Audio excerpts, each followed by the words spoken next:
It's Tuesday, so you guys know what the vibe is. Whether I'm in California, Jay's in Jersey, it don't matter. We're collabing every Tuesday, given unforeseen circumstances. But until then, we're here. We're back. You guys are already getting lit in the chat here. I see some saying pay Deebo, some saying trade him. 2 1s or no deal. Peyton saying what's good, Jason. Hey, it's an interesting topic. Deebo Samuel, like this topic has just Jimmy Garoppolo. Who's that?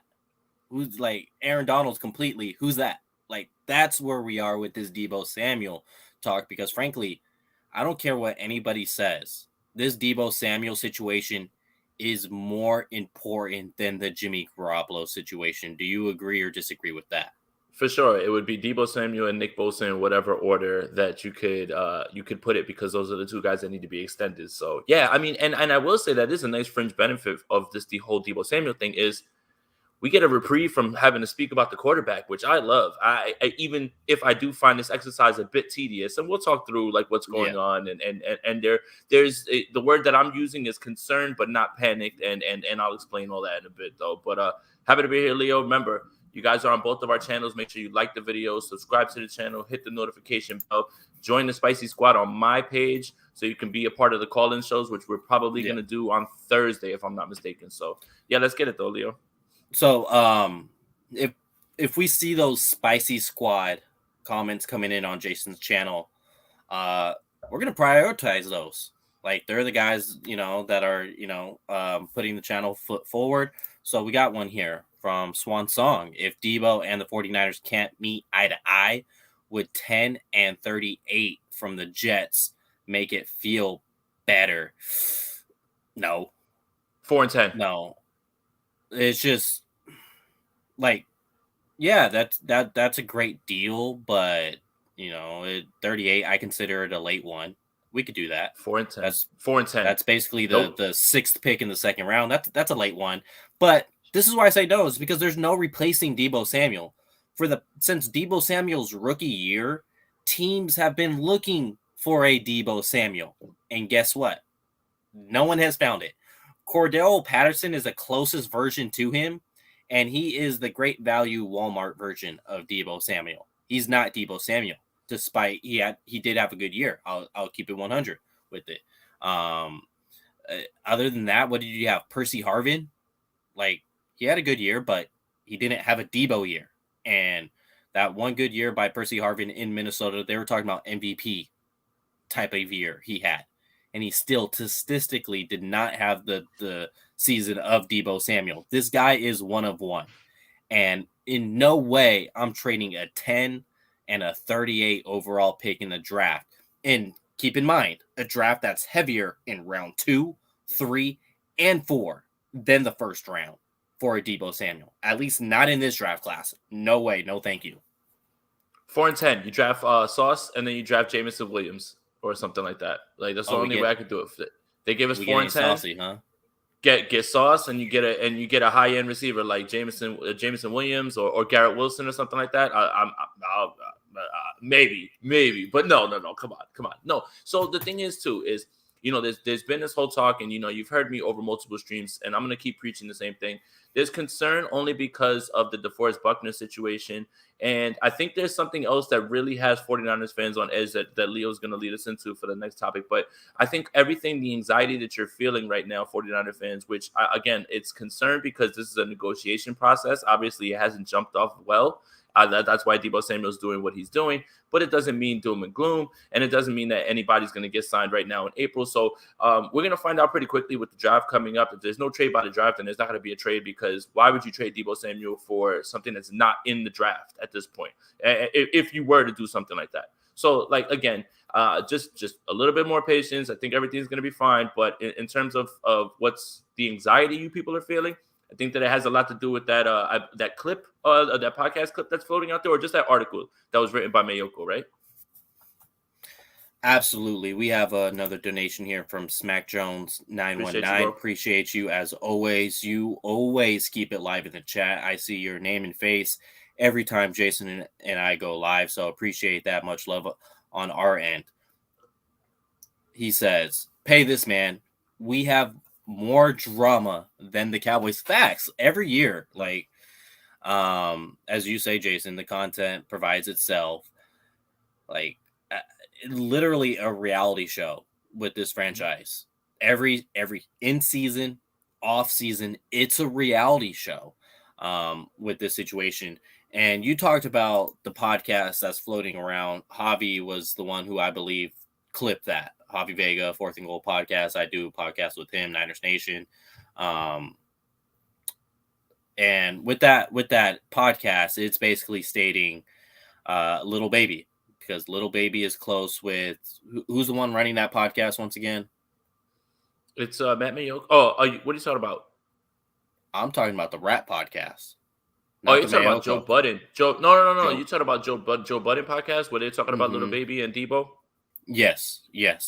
So they're basically Little Baby drop some new songs, and those lyrics are eerily closeable to Deebo Samuel's situation. And everybody knows, like, Deebo and Little Baby are pretty close. And Joe Budden just unsolicited saying, "Hey, Deebo Samuel brought up that whole situation. You got two quarterbacks there. I gave it all for you this past season. Now it's time for you to take care of me." I believe there was a lyric in that song talking about $100 million deal. With these rappers, they can talk for these football players and how they feel. When you're at that level, you're always talking about getting a bag, and bag this, bag that. And there was another rapper out there that tagged Deebo in a photo saying, "If it's not 25 mil, I don't want it." So you kind of have these hip hop music influencers basically stating, like, "Hey, Deebo wants his money. Pay this man." Does that make the situation more tough for the 49ers? Or is it just kind of, another day at work and another day in this situation? Yeah, and I think, again, what we're figuring out now is that this is a new age in which negotiations and large power plays are done through social media. Let me explain. Obviously, what's going on has drawn eyes to Deebo Samuel's Instagram. Did he ever follow them? Did he not? All those pictures are gone, whatever it is. And now the things that you're alluding to, Deebo's playing this out very much in public. Now, whether that's his agent that's asking, that team, that sort of thing, right? Let me ask you about another situation. Did Odell Beckham come out and say that he wanted to be traded? No. His father goes on social media, posts all the highlights of him being out there, and basically puts in the trade request at that point. And that's kind of where things go at this point in the way that these youngsters are using social media. So he is sending messages to them. They're, subs, whatever it is. And of course, less than it is just them negotiating, more it is just keeping his name out there, keeping the pressure on the team and things like that. So this is just how negotiations happen. Social media is such a big part of it, and Deebo's using it right now to all of his advantage if he can at this point, on April 12th. So, I mean, it's just the way things are at this point. So who has the leverage in this situation? As commented by SoCal Niner fan? I think the 49ers do. He can't hold out. the rules specifically state that he can't hold out, and remember, there was that rule where I think owners, if they wanted to, they could wipe the fines away if they did. I don't think that the NFL allows that anymore to stop these sort of same situations. So, I mean, unless Debo's ready to just get fined and fined and fined and fined and then make this a bigger thing, I don't see that happening. And if he really wanted to, I mean, I still believe this gets done. I just don't think that it's going to go that direction of him holding out. So it's not that anybody has leverage. It's just that there's it's early right now, and that's it. And the same sort of thing happened. George Kittle's agent alluded to the first offer from the 49ers during their process as the same Valentine's Day massacre, meaning it was that bad. He was that offended. They were able to repair that. But again, in the back of 49ers fans' mind is DeForest Buckner. And that's really where the scare comes from. And then Mayoko comes out and says he rehashes something that was said a year ago from Kyle Shanahan in his podcast, and that is the reason that really now 49er fans' ears are up, because that wasn't for no reason, and it may not be a direct mouthpiece thing, but the timing feels strange, right? Like right now. So again, they have their ways of negotiating. The 49ers have always kind of done it this way. This is how Deebo Samuel's negotiating. We are just watching it kind of play out, at least that portion, play out in public. Yeah, see, it's just how much stock do you put into that anyway, saying everybody's available on this roster? Like, how much stock do you really put into that? Like, yeah Deebo Samuel's available, but run me 3 1s. Like, right. It was a year ago. And for the right price, for the right price, that means everybody on the team. And I'm not looking as far. Maybe, I don't know. Maybe it's me. Maybe I'm misdiagnosing the situation because I don't really feel as panicked as many people do. And obviously, if Deebo Samuel does get traded, for some reason, okay, like we just really have to sit and analyze it because we don't have any say over it. Like at that point too. So like right now, it's just I think it's gonna be fine. I just think that when you look at previous history, the only thing that really is scary is Buckner. But Trent Williams at the last minute, he was a full free agent. Kittle got done. They did Warner. Let's walk through that. So Buckner was gone. All right. Other, I would say, cornerstone players. George Kittle, done deal. Trent Williams, done deal. I'll throw in Kyle Juszczyk the way this offense is ran. Done deal. Jimmy Garoppolo at the time was a cornerstone player, 5-0, and definitely provided a spark within this offense. Done deal. We got 4 guys there. Who else? Eric Armstead? Because, if you weren't keeping Buckner, you were keeping Armstead. Those 2 guys were considered cornerstone players of this franchise. Boom, 5 players. Fred Warner. Boom, 6 players. How many more? Who am I missing? Jimmy Ward. Boom, 7 players now. Like, that's 7 players. So you add Buckner, that's a total of 8 players. 1 out of 8 chance that situation happened. And the reason that happened is because you had Eric Armstead in that situation that was cheaper, and he also provided positional flexibility within this franchise. He was able to play the 3 tech. He was able to play on the edge. Basically what need was deemed fit. Obviously, I'm not saying Eric Armstead and DeForest Buckner are a wash. They're not. Give me DeForest Buckner. But I'm talking about in a structural way with this franchise, based off the cap, based off of scheme. They deemed, let's go with the cheaper option to keep Armstead and keep our cornerstone safety in Jimmy Ward. That's what they decided to do. Now, 1 out of 8 is like 12.5%, quick math, 12.5%. And that's just limited data. We're only going off of 8 situations with this franchise. So the percentage of trading a cornerstone player like Deebo Samuel could even be less than that 12.5% that they traded DeForest Buckner. I'm not worried about this situation at the right price. Hell, my wife will trade me at the right price as well. Let's keep it a buck. It's probably not going to be as expensive as Deebo. If I'm being honest, I'm not worth as much as Deebo. But she will also trade me for the right price. I think what you should do, if you want to prove a point to her, I think you should archive all the photos of you and her off of your and unfollow her. I should. That'll raise your value in negotiation and give you the leverage, right? Yeah. Like, let's keep it a buck. How many friends have we had, male or female? You click on their profile. Next, like the pictures with their significant other is gone. Are they broken up? No. But did they delete those photos? Like, yes. But does somebody slide the DM and say, "Hey, I'm here for you to talk"? Stop I it. noticed. That's I you. noticed. No, well, that's not me. That's other teams. That's other teams. That's other teams, right? Hey, notice that let's have you're lunch. not following. Yeah, hey, Mike notice you're McDaniel. not following. Yeah, exactly. So Hey, I had a it's question on all a that. game. Like, Yep. is that not considered tampering, or I don't know. I think was that before I the leak New Year or after? after. That's interesting. It'll be all right. I'm not too worried about that. What I want to say about this too, and at the right price, is a lot of people's contention point about how much he should be making, how much is all of how much this player got this much, this player that got this much. Okay, but when you really break down these contracts, a lot of these guys aren't getting as much as you think, and these numbers are all they're all kind of after 2 years fake in a way where there's things that you have to hit and things that you can move around. It's just right now, those numbers are super inflated. Like, for instance, Von Miller gets signed, everybody loses their mind. Really, it's like a 2-year deal, those type of things. So it's less about how much annual money he's going to make. The guaranteed money is what he's obviously worried about. And it's more about the cap hit. So if the cap hit's low and they can still find a way to maneuver that money around and give him whatever it is that he wants in his first year, 2 years, or maybe like reduce the cap hit down the line, or maybe kick it down the line.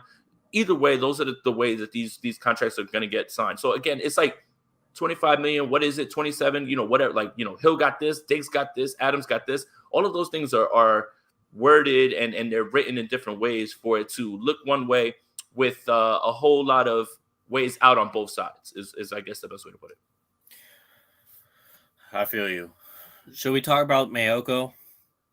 Yeah, Should we do it? Yeah, go for it. That's what I mean. Look, that's what I thought we were going to talk about. You were talking about Joe Budden. That's cool. I'm glad you brought that up. I was going to talk about this because Mayoko's a great writer, man. He's the guy who's done this the longest, man. Have a lot of respect for him. So for him to say and rehash this thing, yes, you can look at it two ways. You can look at it and say, hey, that's a quote from Kyle from a year ago. And it was.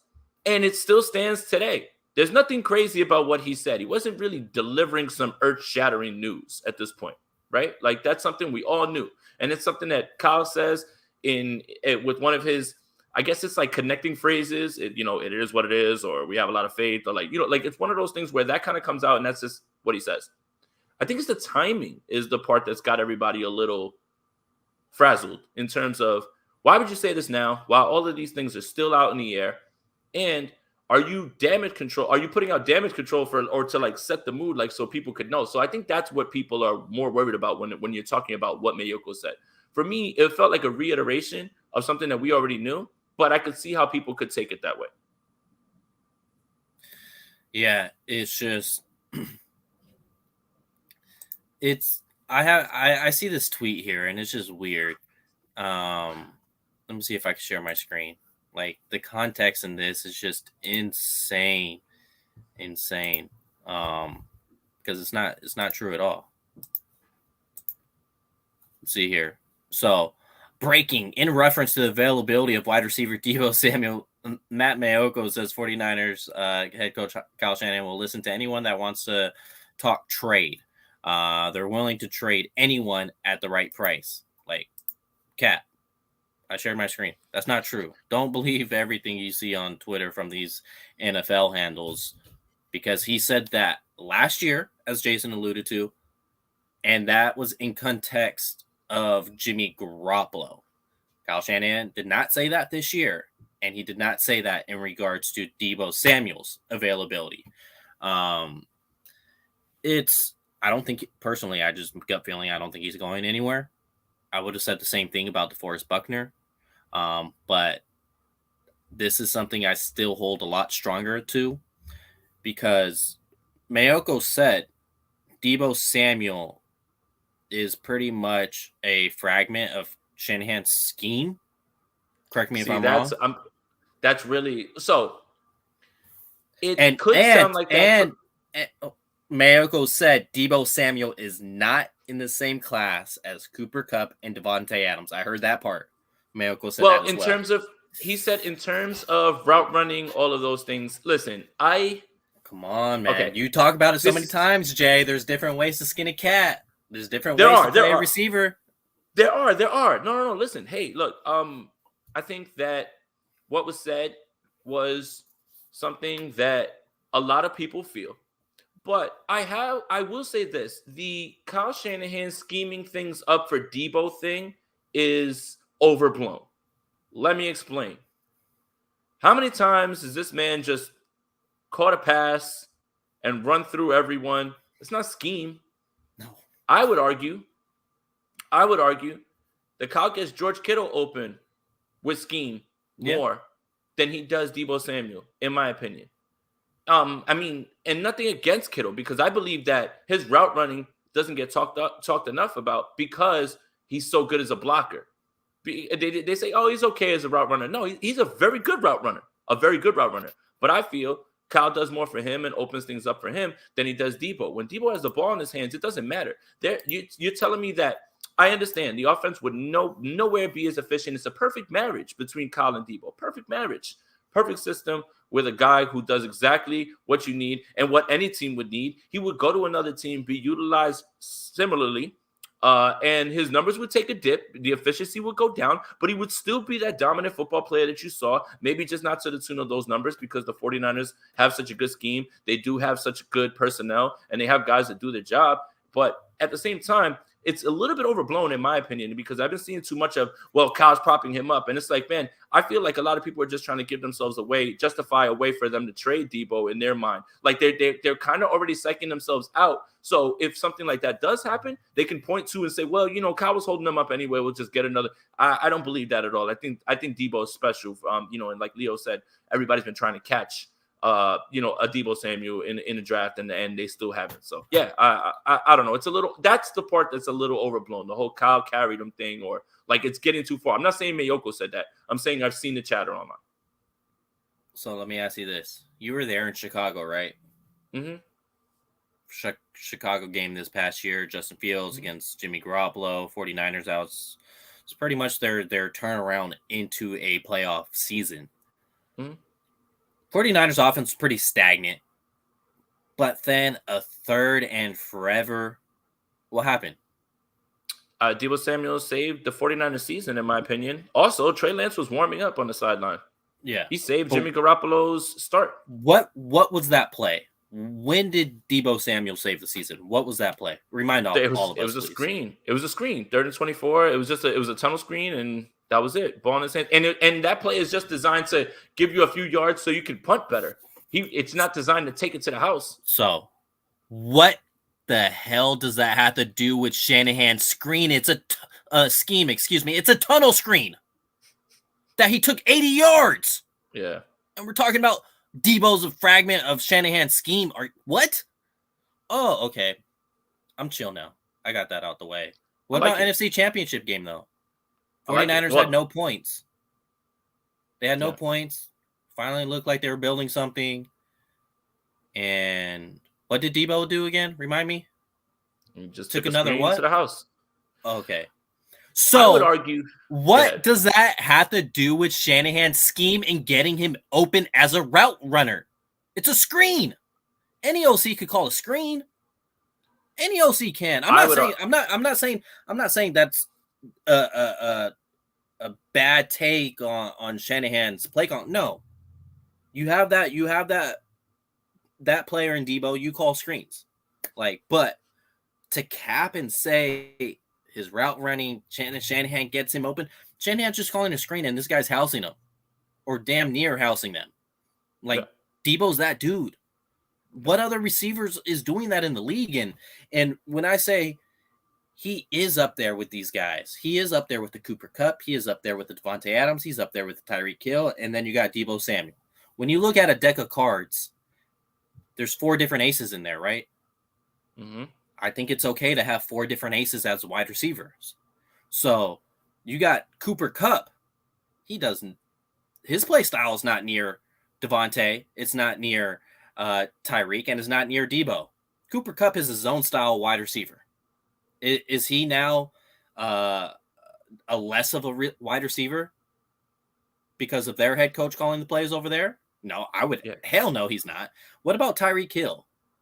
Is he less of a wide receiver because Mahomes could throw it down 80 yards down the field and he has Andy Reid calling plays? No. And once again, Tyreek Hill's a different receiver than Devontae, than Cooper Kupp, than Deebo.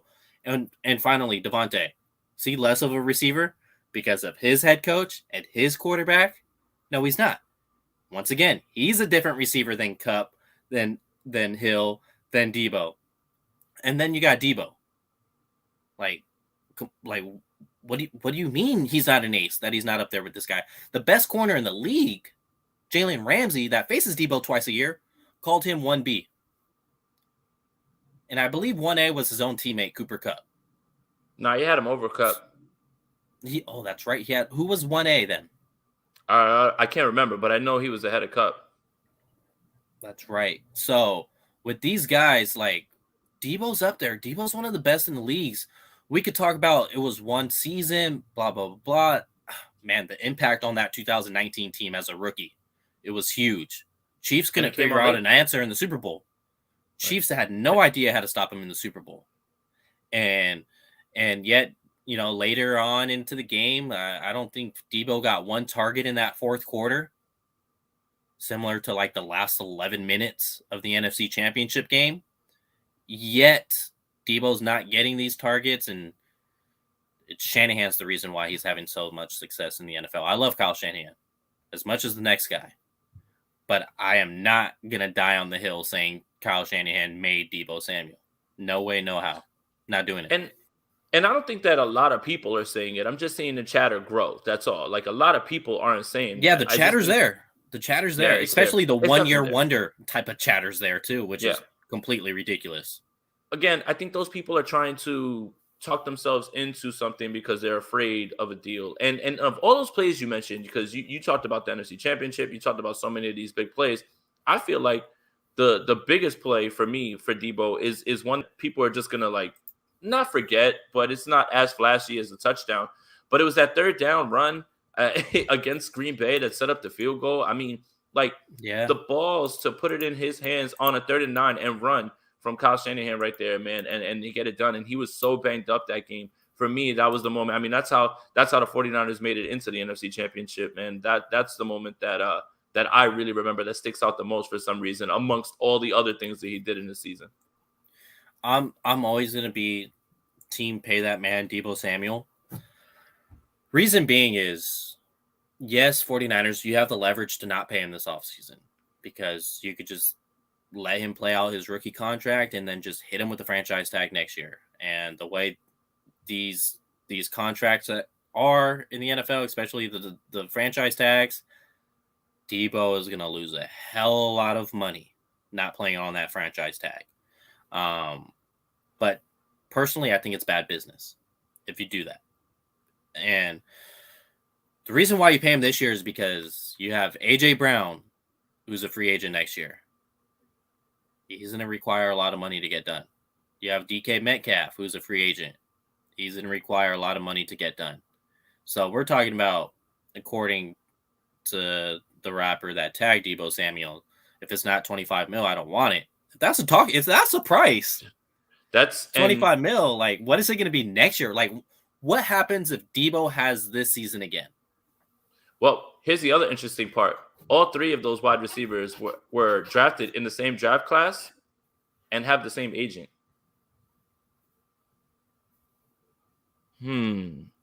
That's weird. That's suspicious. Maybe we see some stuff move after one deal goes up.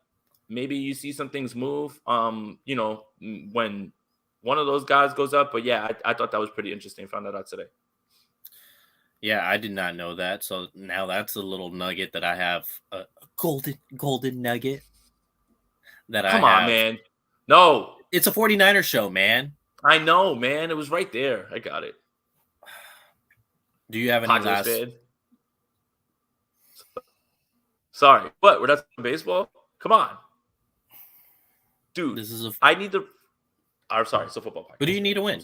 What? Jason's got a parlay today. Yeah, I need the Rangers. I got everybody else. You put money on the Rangers?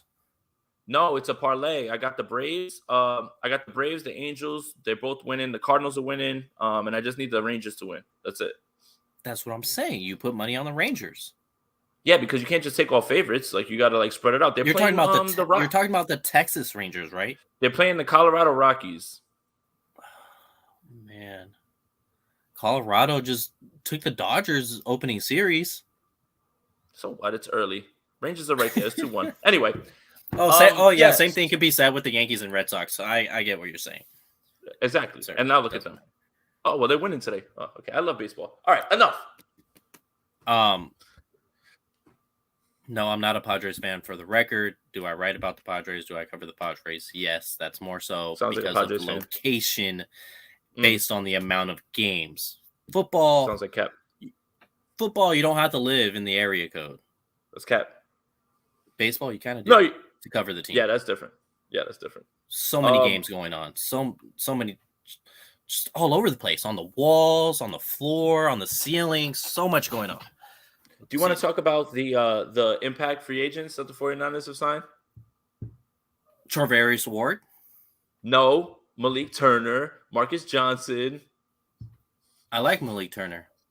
I'm sorry. No, I do too. I like him for like a fifth, sixth receiver.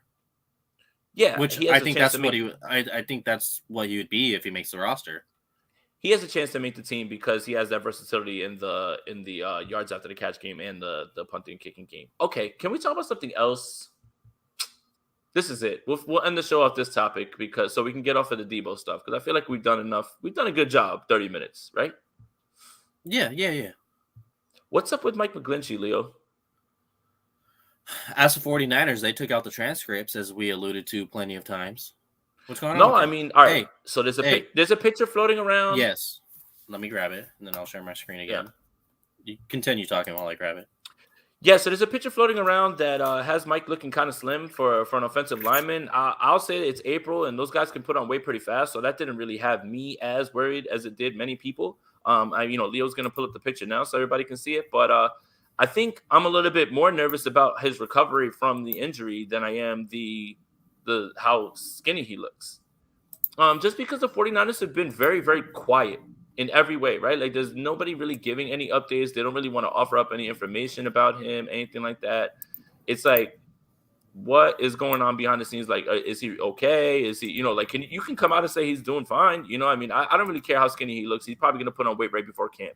And he can do that pretty quickly. He needs to put on more weight, I think, but, clearly. But 10 to 15 pounds, he can do it pretty quickly. Leo's about to pull it up now. So, yep, he looks that skinny. He's in between both. Can't even see him, really. There you go. Doesn't look like a lineman to me.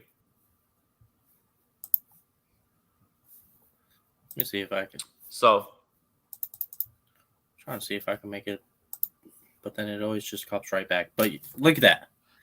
Obviously, you don't see his head, but we all know that's Mike McGlinchey. Retired Joe Staley? Is that you? Wow. Yeah. Is that Joe Staley? Retired? I don't know, man. I don't know if that's somebody that's look. I'm not, for the record, I'm not body shaming Mike McGlinchey at all. I wish I could slim down like that as well. Had way too many IPAs over the past couple of years. I'm a dad of 2, and now my body looks like it's screaming that's a dad of 2. But the thing is, his profession, you need that weight to go ahead and help you anchor these defensive linemen that some are going to power rush you, some are going to speed rush you, and even the speed rushers are strong as hell too. Like, they're not all just finesse. And I brought up the topic a couple months ago, probably when the offseason started, was about Mike McGlinchey and the future of his team. A lot of people took it as, or at least thought I was saying Mike McGlinchey is not a good player. No, I believe he's a good player. I think he excels a lot in run, opening up the running lanes and all that stuff. I think he is a way better player than Tom Compton, and we could talk about Mike McGlinchey's pass blocking, but holy hell, did we see Tom Compton in the playoffs? Got ate up by the Cowboys, got ate up by the Packers, got ate up by the Rams. He was just a guy out there on the field in the playoffs. Like, I don't want to hear how decent he was at pass blocking in the regular season. Those last 3 games mattered way more than any of the other regular season games that he looked decent in. And I haven't seen that from McGlinchey in any of the playoff games that he went through in his rookie year to look that bad. Did he get beat in the playoffs? Sure. But like Compton was just getting beat like left and right continuously, and Jimmy had to get that ball out quick. Right. Yet So my lastly, I'm gonna finish this up here. I was never talking about Mike McGlinchey not being. No, I was just stating his future of the team, given his injury and given his style of play, being athletic, right tackle, getting out there, and for these zone run blocking schemes. With his injury, how effective is he going to be that now? With the new contract, how much is he going to be worth? And year 2 of that contract, he's already going to be 30. So I had my questions with him being part of this team's future. People thought I was crazy for it, and it seems like it's kind of coming full circle. That's not a victory dance. I want this guy to be the starting right tackle because I don't know what other options out there right now. yeah. And, to piggyback off of a thing that, everybody in here knows that's watching is how the tackles are so important to this scheme. And I've got some stats to kind of illustrate that if you guys didn't understand. So, obviously, left tackle is the best in the world. The 49ers rushed the ball 75 times to the left end, and that's ranked 4th in the league. They averaged a clip, 6.07, which is 10th in the league. Mm-hmm. Now, when they ran to the left tackle, which is still towards Trent Williams, obviously, 45 times, which is 19th in the league, but they ran at 5.56, which was 3rd in the league at that position. So now when you flip it, and this has a lot to do with Tom Compton as well too, but I think it just illustrates how much the right tackle is important, and this is something that can't be overlooked or also just brushed aside as, oh, he'll be fine. When the 49ers ran towards right tackle, they ran it 39 times. That's 23rd at the position, but they ran it at 4.41 a clip for 14th in the league. And at right end, when they ran it around outside, 73 plays, 3rd in the league, 5.48 a clip, and 16th in the league. So if you notice, the 49ers ran much more up the middle, which is 169 times. But the 4 positions that you got the most production per rush was left end, left tackle, right end. And that is something that is obvious when you think about the scheme. But when you really look at those stats, it illustrates how much those are important, and you really need to have those anchors on both those sides in terms of the run game. So do the 49ers, are they in a tight grip to draft a tackle at 61, given this situation? That was what I asked. That's why I asked that. You just can't tell me that he's fine and he's attacking things. That doesn't mean anything. Like no one's saying anything after that either. No one's asking the question. No one's following up and saying that he's doing well, right? Like we've got reports of Kinlaw being in the best shape of his life. Yes. Everything's going good. I see him. Shout out but Brad there's Graham. Nothing. Yep. Right. There's nothing about Mike. Nothing, man. So look, I don't want it to be something like this. It's just something that is much more disturbing right now than what's going on with Deebo, because I think Deebo is going to be fine. Like I think that gets done. But without the proper right tackle, because you don't even have Tom Compton to fall back on. And please don't tell me that if you think Jalen Moore is going to be good, that's one thing. But you can't say for sure that Jalen Moore is going to be good. And you can just move him right over there, or McKivitz or something like that over long periods of time. So I'm much more worried about this than I am Deebo Samuel's extension or Nick Bosa's extension at this point. In my opinion, I feel like it's terrible to go out there with the year 1 starter and have like nobody, have a guy that should not be starting at right tackle for how many weeks at that point. Because this injury with McGlinchey, I believe only, 50% of the players took another snap in the NFL. It was 50-50. And meaning taking a snap doesn't necessarily mean that you go right back to the spot that you were at too athletically. So that's another thing is, does Mike come back and he plays, but Mike can't fulfill the duties in the run game that he did? And we already know about sometimes, again, I'm not as down on him in pass block because I feel like they happen at big moments and people amplify those things. But that was not a strength of his game, and that's not why he was brought here. Like, if we can just keep it a buck, at least when it comes to that. This is my opinion. It looks like they're going to settle in the draft at addressing that right tackle position. Things could change come, I believe it's post June, where some of these other guys could get cut, depending what their team did in the draft and so forth. I think is I'm tired of this team drafting tackles to play guard and drafting guards to play tackle. Or guards to play center. If we're taking someone to start at right tackle at 61, then let that be a right tackle, please. They tried that with Mike. Let that be a right tackle, please. They tried to do that with Mike, man. Man, this is.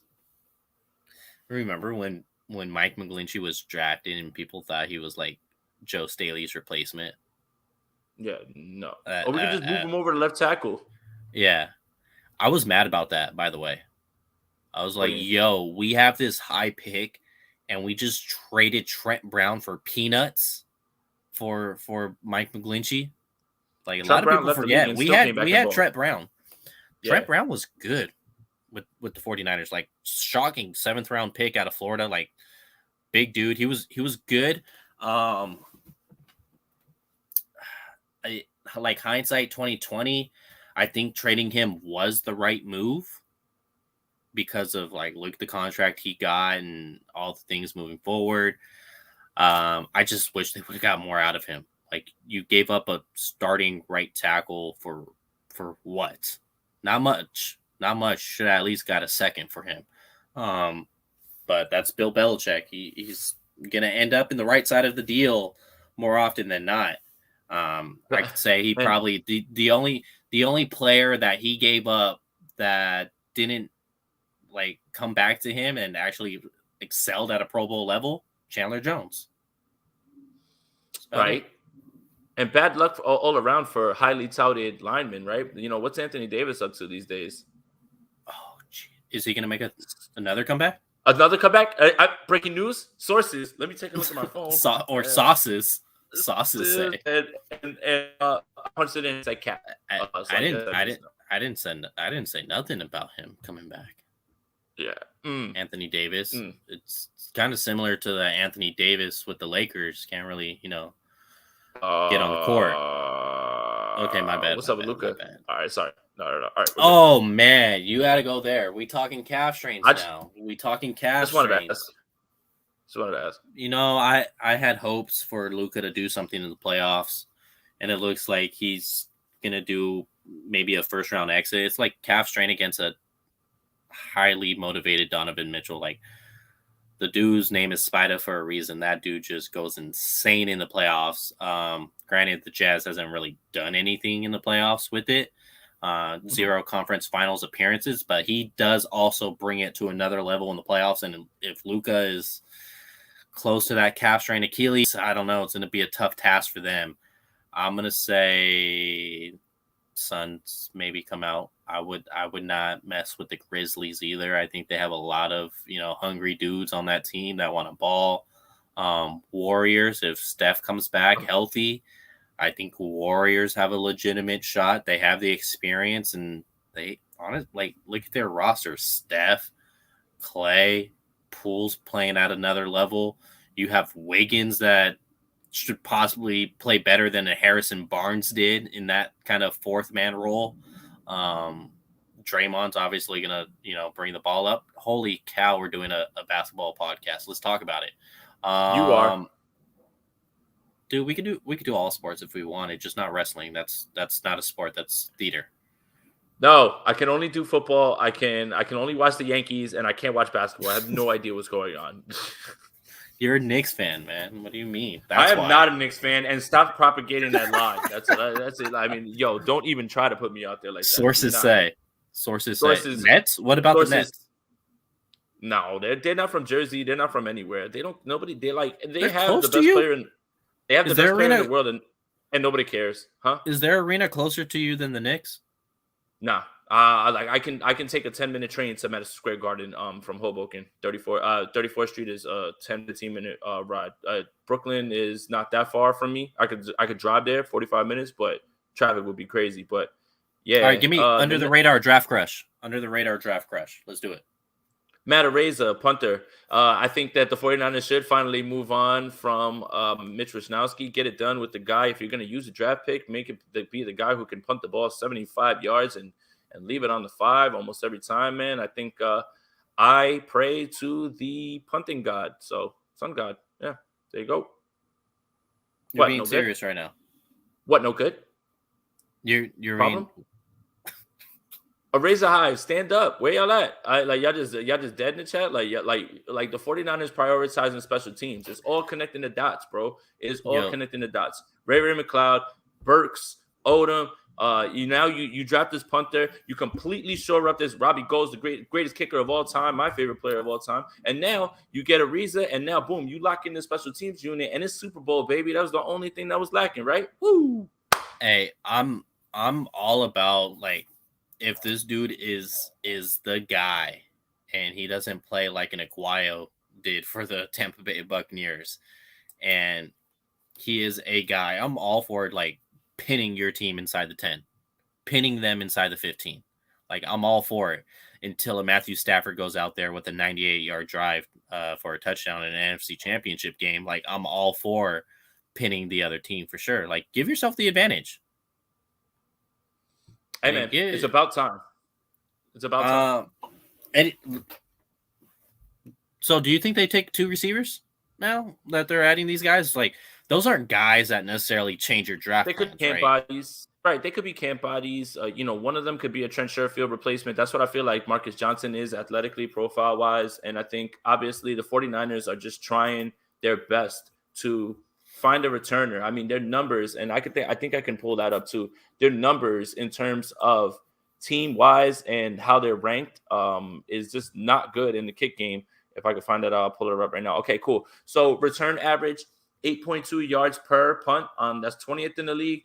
Kickoff 18.9%, 28th in the league. So the 49ers right now are looking at guys that can stick around in the back end, but also giving themselves somebody who can actually return the ball. Maybe Ray does punts. They got a guy for kicks. Maybe they flip around and figure out, one of the two. They have a rotation. But that's right now what those guys feel like. They feel like back-end wide receivers that fill out rosters, but they also have a chance to stick because of the flexibility on special teams, which is something the 49ers are clearly prioritizing, right?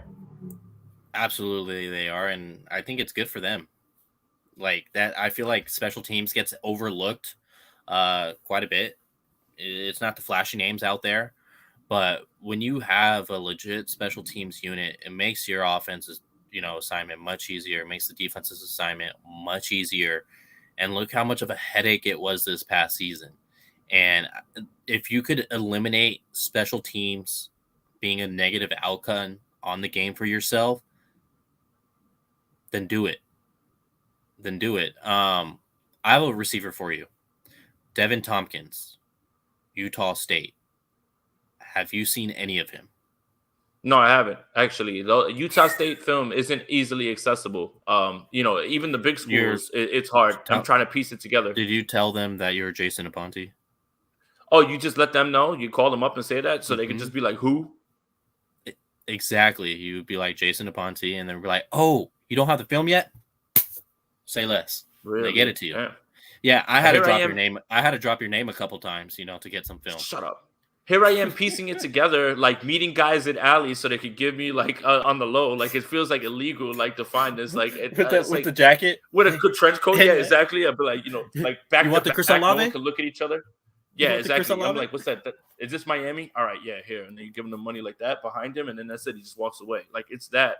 It's like that trying to find it in these streets. Sounds about right. Devin Tompkins, look him up. The dude's 5'8", but he plays like he's 6 foot. He led the nation in deep ball catches. He led the nation in deep ball yards.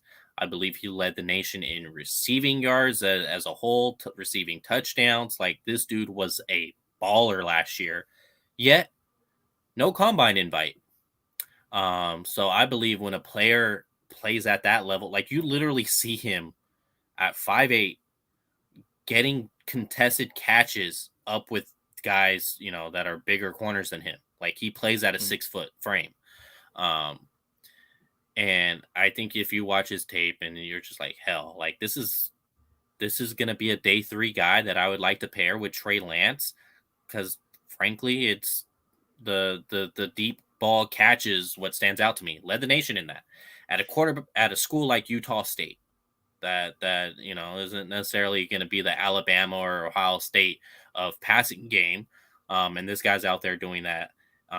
Go ahead and look him up. I think it was Bay Area baller that put me on Devin Tompkins. I think he jumped in the chat one day and was like, "Yo, have you seen this guy?" And I was like, "No, I have no idea who he is because I don't stay up, at 10 p.m. at night to watch Utah State. Like I got other things to do."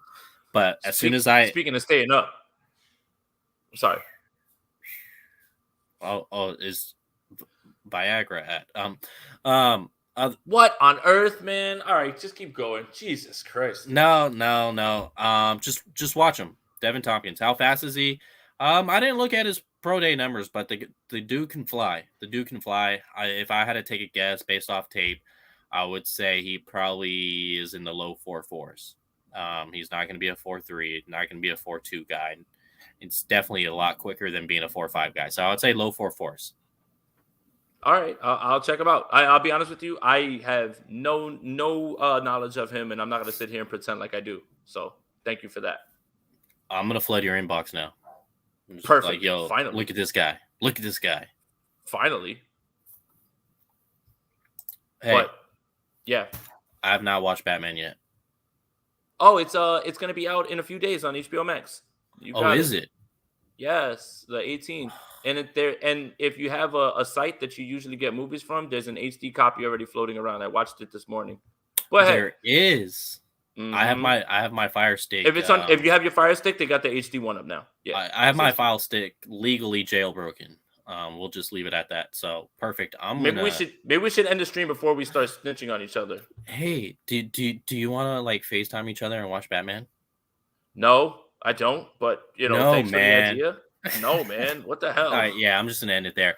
Every Tuesday, make sure that you guys hop on with Jason and I. We're gonna be here.